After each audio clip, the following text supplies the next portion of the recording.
एक समय की बात है, किसी नगर में एक साहूकार रहता था। उसके घर में धन की कोई कमी नहीं थी, लेकिन उसकी कोई संतान नहीं थी, इस कारण वह बहुत दुखी था। पुत्र प्राप्ति के लिए वह प्रत्येक सोमवार व्रत रखता था और पूरी श्रद्धा के साथ शिव मंदिर जाकर भगवान शिव और पार्वती जी की पूजा करता था।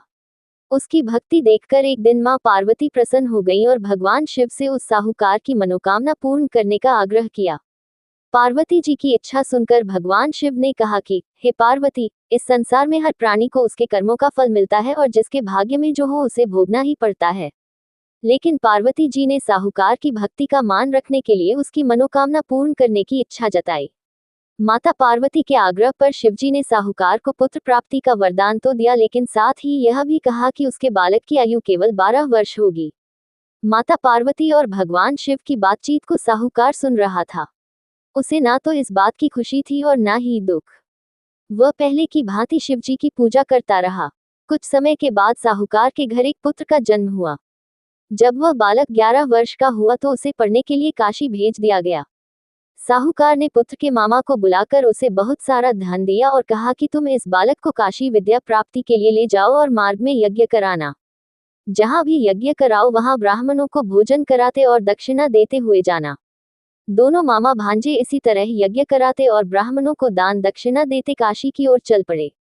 रात में एक नगर पड़ा जहां नगर के राजा की कन्या का विवाह था। लेकिन जिस राजकुमार से उसका विवाह होने वाला था वह एक आंख से काना था।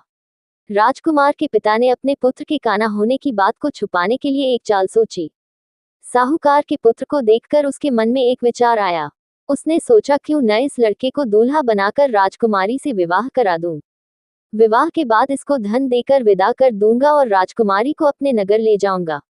लड़के को दूल्हे के वस्त्र पहनाकर राजकुमारी से विवाह कर दिया गया। लेकिन साहूकार का पुत्र ईमानदार था। उसे यह बात न्यायसंगत नहीं लगी।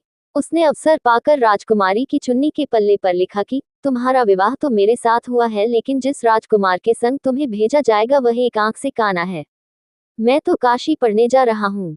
जब राजकुमारी ने चुन्नी पर लिखी बातें पढ़ी तो उसने अपने माता पिता को ये बात बताई। राजा ने अपनी पुत्री को विदा नहीं किया, जिससे बारात वापस चली गई। दूसरी ओर साहूकार का लड़का और उसका मामा काशी पहुंचे और वहां जाकर उन्होंने यज्ञ किया। जिस दिन लड़के की आयु 12 साल की हुई उसी दिन यज्ञ रखा गया। लड़के ने अपने मामा से कहा कि मेरी तबीयत कुछ ठीक नहीं है। मामा ने कहा कि तुम अंदर जाकर सो जाओ। शिवजी के वरदानुसार कुछ ही देर में उस बालक के प्राण निकल गए। मृत भांजे को देख उसके मामा ने विलाप शुरू किया। संयोगवश उसी समय शिवजी और माता पार्वती उधर से जा रहे थे। पार्वती ने भगवान से कहा, स्वामी, मुझे इसके रोने के स्वर सहन नहीं हो रहा। आप इस व्यक्ति के कष्ट को अवश्य दूर करें।